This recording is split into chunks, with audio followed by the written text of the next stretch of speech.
Grow your beard, grow it long. Never cut your beard because of Babylon, where the people want you to cut and trim your beard, so you fit into the society that's weird. All right, everybody, here we are, Bruce and Frances. They've been married 25 years, and Bruce has a wonderful beard. And I asked Frances, you know, what do you think about the beard? And she said that she's never seen him without it. So tell us what you were saying about when I asked you the question, what do you think about his beard? I have never seen him without a beard, and I loved his eyes first. That's what attracted me to him, and his smile. See? And what made you decide to grow the beard when you did, and how long have you had it? Well, I don't think I made that decision. It just started growing. And I'm kind of lazy, so I ain't going to cut it off, you know, just let her grow. That was in 1980, I think, is when it started growing. Yes. And you said that it saves you a lot of time, right? A lot of time getting ready to go places. It would take him another hour if he had to shave and prep for work, or if we go out anywhere. As long as I got a comb to drag through it, I'm all set, right? Yeah, and I do always say that, you know, the number one reason most men don't have beards is because their wives don't like it. What do you think when you hear something like that? I like his beard. He can hide pencils in it. He can cuddle me. It's really soft after he conditions it, so I like to play with it. And a nice story I like is when we met and had our child, she would put barrettes in his hair and braid it, and he would just let her play with his beard. It's a very good memory. And how do people treat you since you've grown a beard, since you didn't have it? Did people look at you different or give you different comments? Oh, yeah. Oh, yeah. There's a prejudice in regard to beards, you know.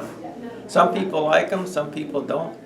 I had one event I went to, and you were a surprise. You volunteered to bunk up with somebody else. Well, I got in there first, and I was stretched back, and the door opened. It was this older guy, and he looked in there. He almost left. And then 3 days later, he said, "Bruce, I'm so glad I didn't leave. I saw that beard, I just was going to leave." He says, "But I'm so glad I stayed, you know." It was a good thing. Wonderful, wonderful. And so if let's say you were looking at his eyes, but if the eyes, you know, what if the beard was like, well, can you trim the beard? What would you have said? I said, "Probably could, but I'm not gonna," type of thing. It just keeps growing.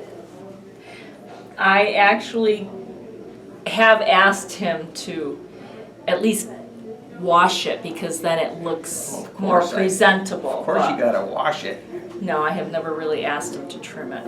And At our wedding, though, I think I did trim a couple of the things down here, right? Yes, There was I a think couple you of did. them I trimmed off. yeah, and over the years, has it? It's a beautiful shade of white right now. When you met each other, was it? It is. Was it white or was it black? Jet black. Jet black. When does white thing happen? And what about your children? What do they think about it growing up? They just don't know anything else, really. What? Aben, our grandson, who just turned 3, was eating pistachios with his meme, me, and he said, "Meme, I'm really big, but when I get huge, I'm going to grow a beard and ride a red Harley Davidson." And he always asked his dad, "Where's his motorcycle and his beard?" Right? Yes. That's wonderful. So, what's the most popular comment you get about your beard? How long you had that? I guess that's what matters.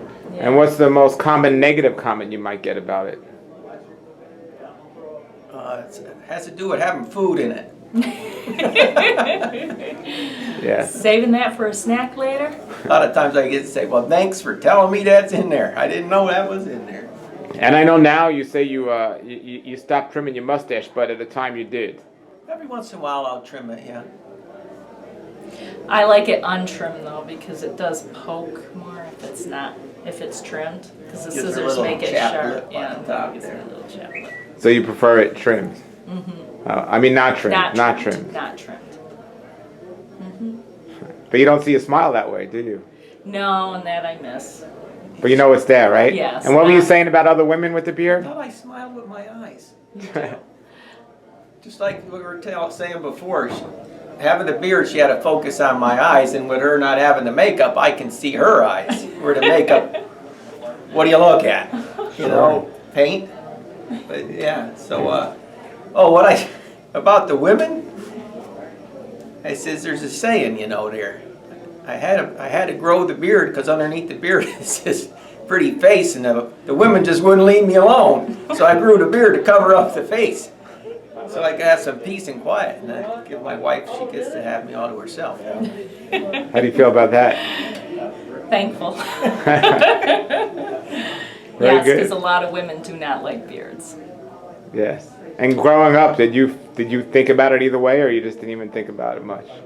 I didn't think about it much. I had male role models, clean shaven and bearded, and never positive or negative either way. Had you ever met a man with a beard as big as him? Yes. But we won't go there because I'm not supposed to sit on his lap. Very good, very good. Well, The other comment I get a lot is, isn't that thing hot? And I tell them, well, it's shade in the summertime and it's wool in the wintertime. exactly. That's great. Well, 25 years, and the beard's still there. The smiles are still there. So, what's the secret? Is it the beard? The green juice. The beard helps. Yes. Oh, the secret. You want to know the real secret? The day before we got married, we lived next door to Ira Whitney. A dairy farmer. Ira Whitney was pretty old. So I went over there and wandered over. Ira was sitting out in the yard, and I said, hey, Ira. No, he was in the house. I said, Ira, you and Ann have been married a few 100,000 years. I said, or not 100, a few 100 years, not 100,000, a few 100 years. And I said, what's the trick here? And Ira, he wiggled forward in his chair. He opened up the curtain. He says, you see out there, Bruce? I says, yeah. He goes, that's mine. And then he looked the other way in the house. He goes, you see this in here? I said, yeah. He goes, that's hers. Then he goes, I spend a lot of time out there. I thought that was good advice.